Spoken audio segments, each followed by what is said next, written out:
इतिहास के पन्नों और मनोविज्ञान की गहराइयों में एक खौफनाक सच्चाई छुपी है। दुनिया के सबसे खतरनाक दिमाग अंधेरे में जन्म नहीं लेते, वो पलते हैं उजाले में।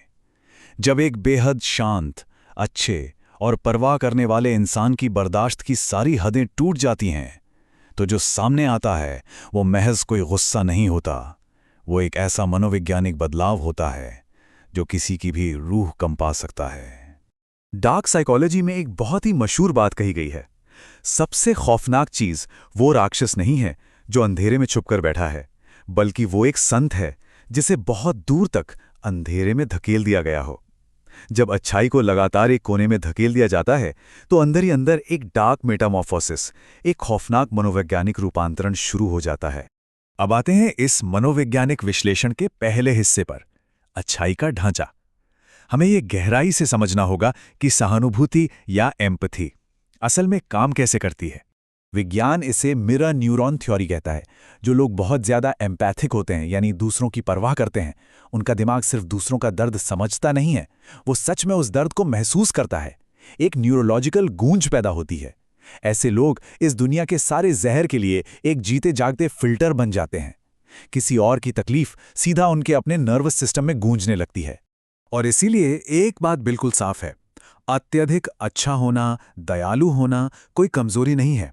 ये संयम है। ये खुद को रोजाना हर पल रोके रखने का एक बेहद कठोर अनुशासन है। ये एक अनकहा समझौता है जो वो इंसान इस दुनिया के साथ करता है ताकि वो खुद को और अपने आसपास के लोगों को सुरक्षित रख सके। लेकिन क्या होता है जब ये समझौता टूटता है? यहीं से शुरुआत होती है हमारे दूसरे चरण की, विश्वासघात का आघात। विश्वासघात का आघात या बिट्रेयल ट्रॉमा, ये महज कोई आम दिल टूटना नहीं है। जब कोई अपना, कोई ऐसा जिस पर किसी ने अपनी जान से ज्यादा भरोसा किया हो, वो धोखा देता है, तो ये इंसान की वास्तविकता के पूरे तर्क को चकनाचूर कर देता है।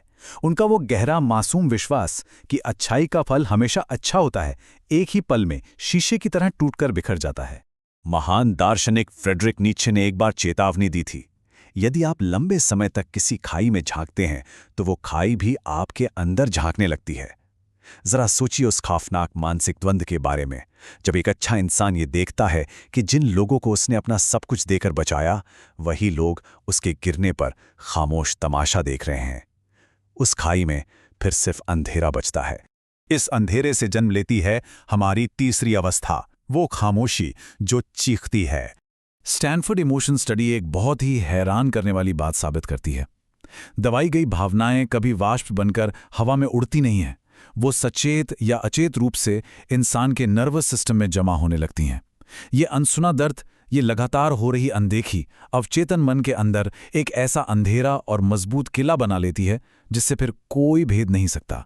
ये सब बहुत खामोशी से होता है, लगातार अनदेखी गई सीमाओं और अनकहे दर्द का एक खामोश जमावड़ा।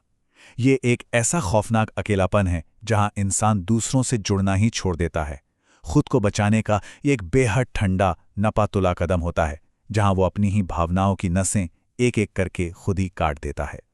और फिर आता है वो पल जो सब कुछ हमेशा के लिए बदल देता है, टूटने का वो आखिरी पल, द ब्रेकिंग पॉइंट।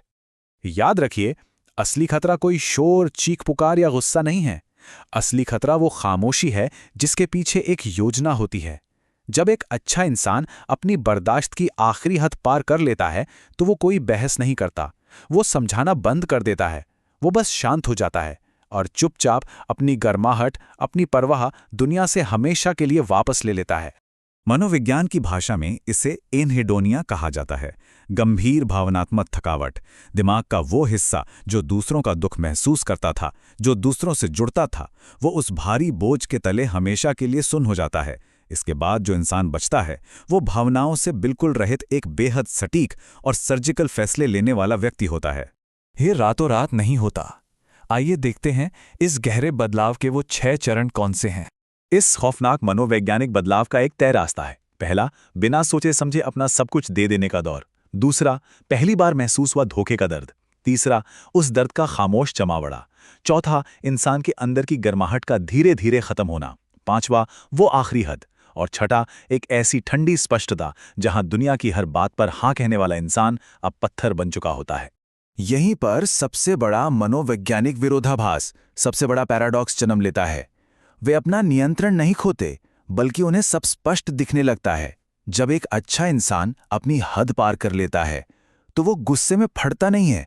वो एक ऐसी अछूत स्थिति में पहुंच जाता है जहां किसी के रोने, गिड़गिड़ाने या माफी मांगने का उस पर अब कोई असर नहीं होता। और इसी के साथ हम पहुंचते हैं अंतिम रूपांतरण पर, द फाइनल मेटामॉर्फोसिस। ये बदलाव अंदर से कैसा दिखता है? पहले उस इंसान की अच्छाई सिर्फ एक उम्मीद के सहारे चलती थी कि शायद दुनिया अच्छी है, लेकिन अब वो जान चुके हैं कि उम्मीद की कीमत बहुत भारी चुकानी पड़ती है। अब उनका व्यवहार केवल सबूत पर काम करता है। वो अब सिर्फ उनके लिए अच्छे हैं जो सच में उस अच्छाई के काबिल होने का रोजाना सबूत देते हैं। इस पूरी मनोवैज्ञानिक यात्रा की सबसे खौफनाक सच्चाई क्या है?